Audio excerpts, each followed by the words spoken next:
Alors, bienvenue dans le code. Je me trouve actuellement dans la dernière migration pour créer notre table commentaires. Et on peut voir ici qu'on avait une clé primaire qui s'incrémente automatiquement, qui se nomme ID.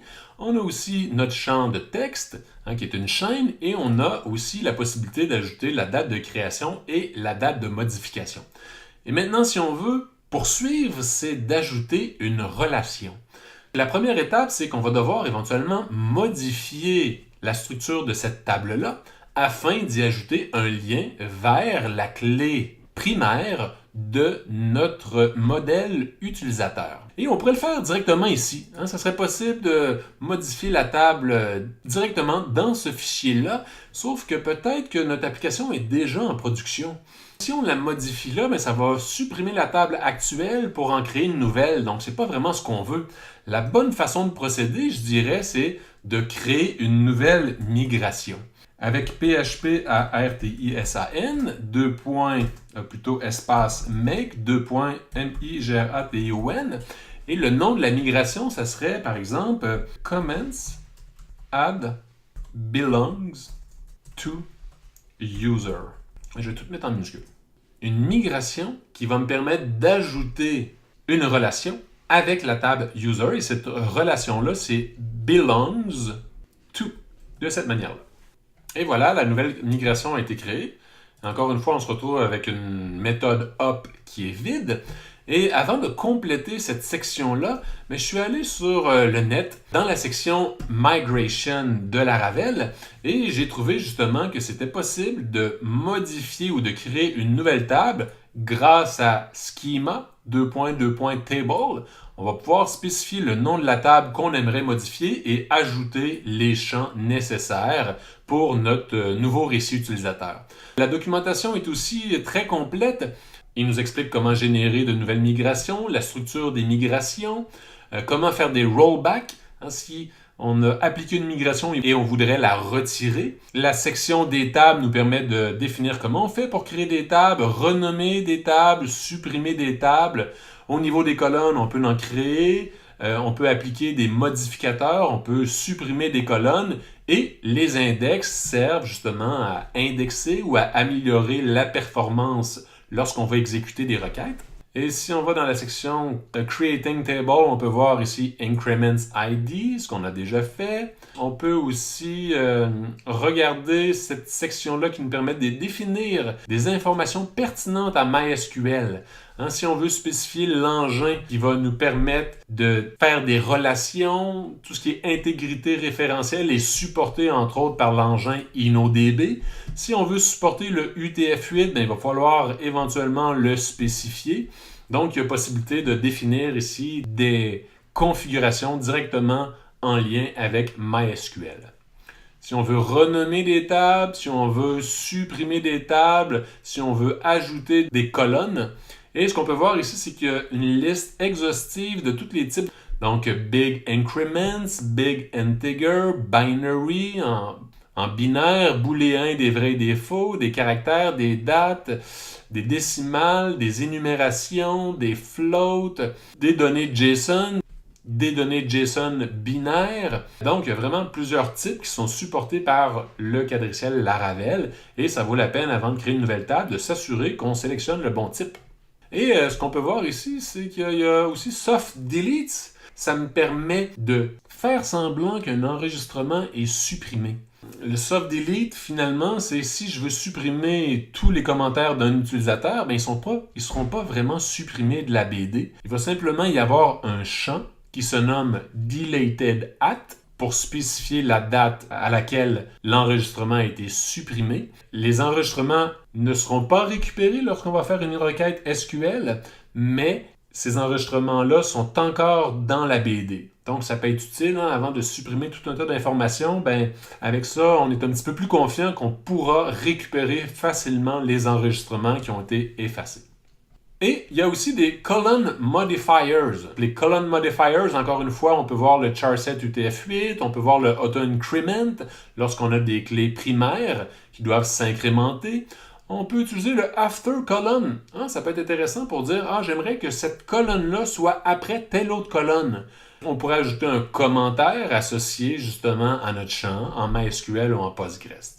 Une documentation bien faite, exhaustive, qui vous permettra de définir de façon claire les différents attributs des champs à créer. Donc, on retourne dans le code. On a créé notre migration. J'avais ici en mémoire justement ce qu'on veut faire comme modification pour supporter la relation. Et donc, je vais fusionner les deux. Je vais utiliser le schema ici. Et on veut modifier la table, non pas user, mais comments. Ici, ça nous permettait entre autres de modifier la taille d'une chaîne, mais ce n'est pas ce qu'on veut. Ce qu'on veut ajouter, c'est ces deux items-là. C'est table, integer. Donc, on veut un entier qui s'appelle user-id, qui est non signé, donc on ne veut pas aller dans le négatif. Et la deuxième instruction me permet de définir cet entier-là comme étant une clé étrangère. Et la syntaxe, c'est foreign pour dire j'ai une clé étrangère qui se nomme user-id. Et references, ça me permet de définir c'est quoi la référence. Elle se trouve où, ma clé primaire? Elle se trouve dans la table user et la clé primaire de user se nomme id. Avec ça, ça nous a permis de créer une nouvelle migration. Et cette migration-là devrait ajouter un champ supplémentaire, user-id, qui est en fait une relation avec une autre table. Bon, maintenant, ce qu'on veut faire, c'est vérifier si ce code-là fonctionne et s'il va modifier convenablement la structure de ma base de données. La bonne vieille ligne de commande PHP artisan, espace migrate, :fresh, -seed, normalement me permettrait de vérifier que cette migration-là est fonctionnelle et qu'elle sera bien appliquée. Et voilà, donc qu'est-ce qui se passe, c'est qu'on a une erreur. Ça me dit « Field user ID doesn't have a default value ». Et là, ça, c'est en train de se passer justement à l'intérieur de mes seeds. Donc, on peut voir que la migration a bel et bien été appliquée en comments add belongs to user, mais au niveau de mes seeds, il manque un petit quelque chose. Là, on vient d'ajouter un champ qui n'est pas défini comme nullable. Donc, on doit absolument fournir une valeur pour ce champ-là. Donc, on va aller modifier les seeds. Dans notre seed, on créait des commentaires, mais ces commentaires-là n'ont pas de user ID. Donc, ça pourrait être intéressant d'ajouter un champ user-id. Et, par exemple, on pourrait mettre 1 pour dire que c'est l'utilisateur ID numéro 1 qui a créé ce commentaire-là. Ce qui est important de vérifier aussi, c'est que j'ai déjà un seeder pour la table des utilisateurs. Donc, on peut voir qu'il y a des inserts qui ont déjà été créés ici à l'intérieur de mon table seeder pour la table user. Et donc, en appelant 1, normalement, je vais récupérer cet utilisateur-là à l'intérieur de mon comment seeder. Je vais relancer la migration et les seeds pour voir si ça aide. Et là, si je les modifie dans mes seeds, je m'attends peut-être à avoir un problème au niveau de mes tests. Maintenant, ça implique que je dois absolument fournir un identifiant d'utilisateur pour pouvoir créer un commentaire. Donc là, on peut voir que c'est fonctionnel et que le champ a été ajouté et que je suis capable de compléter ma base de données avec des informations pertinentes. La prochaine étape maintenant, c'est de modifier le modèle. On a deux modèles, le modèle comment et le modèle user. Et notre objectif, si on se souvient bien, c'est de créer une fonction publique, function, avec un nom pertinent pour notre relation. Donc, dans ce cas-ci, ça pourrait être user, tout simplement, pour dire qu'un commentaire appartient à un utilisateur. Et ce que je vais faire, c'est retourner une relation de this flèche belongs to. Et là, on peut voir que j'ai installé un petit plugin là, dans mon éditeur de code pour m'aider à compléter le code. Et on voit que, oui, belongs to apparaît, belongs to many. Donc, belongs to est ici. Et ça appartient à quoi? Ça appartient à app/user. Avec ça, je crois avoir défini une relation fonctionnelle entre comment et user. Je sauvegarde. Et là, comment je fais pour le tester efficacement? Est-ce que ça fonctionne? Je pourrais me créer un nouveau contrôleur avec du code à l'intérieur, mais pourquoi pas réutiliser Tinker. Donc, je vais retourner en mode ligne de commande, PHP artisan Tinker. Et si on se souvient bien, c'est un mode interactif qui me permet d'interroger mes modèles. Et donc, je suis à l'intérieur de Tinker. Qu'est-ce que je veux faire avec ça? C'est, par exemple, charger mes commentaires et voir si les utilisateurs vont être associés. Donc, je peux taper comment, all, point virgule. Et ce qu'on voit à l'intérieur, c'est que, j'ai un nouveau champ intitulé User ID. Donc, c'est une bonne nouvelle parce que je le vois ici que mon User ID a bien été ajouté. Je peux voir que le 1, ça référence à mon utilisateur numéro 1, mais je ne vois pas nécessairement les informations de ma relation à propos de user. Donc, je vais essayer avec l'autre méthode, with, qui me permet de spécifier que j'aimerais aussi charger une relation. Et le nom de notre relation qu'on a créée se nomme user. Et là, je peux appeler get entre parenthèses de cette manière-là. Et suite à cette opération-là, ce que je peux voir, c'est que oui, il apparaît user ici à l'intérieur. Et donc, on peut voir que c'est tiré du modèle app/user. Et normalement, j'ai de l'information supplémentaire à l'intérieur de user, comme le user ID, le courriel et le nom de l'utilisateur. Donc, on peut voir que comment:2.2.with, entre parenthèses user, le nom de la relation, flèche get nous permet d'obtenir tous les commentaires associés avec leurs utilisateurs. Maintenant, ce que j'aimerais faire, c'est me faire une variable comment est égale à app/comment et je pourrais utiliser la méthode find et je voudrais récupérer mon premier commentaire. Donc, à partir de ce moment-là, j'ai chargé en mémoire le premier commentaire. Et pour faire le test, je vais appeler mon premier commentaire, spécifier le nom de ma relation, user, et je vais voir si j'ai accès au courriel. Et oui, on peut voir que le courriel est accessible. Donc, dans ce cas-ci, j'ai comment/user, le nom de ma relation, et j'ai accès au courriel, et j'ai sûrement aussi accès au nom, donc name, et j'ai accès aussi à toute l'information de l'utilisateur de cette manière-là.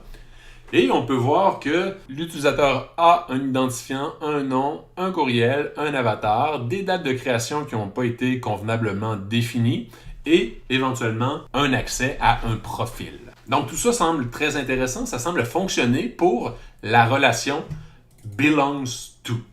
Maintenant, je vais aller dans le modèle user et mon objectif c'est de pouvoir créer une relation inverse as many. Et on peut voir que dans l'utilisateur, il y a déjà justement la fonction as many au niveau des stations. Donc, je pourrais ajouter ici public function comments, parenthèse, accolade, return, this flèche has many et spécifier le chemin vers app/comment. Et normalement, ça me crée une nouvelle relation entre utilisateurs et les commentaires. Je sauvegarde le tout. Et on va retourner en ligne de commande.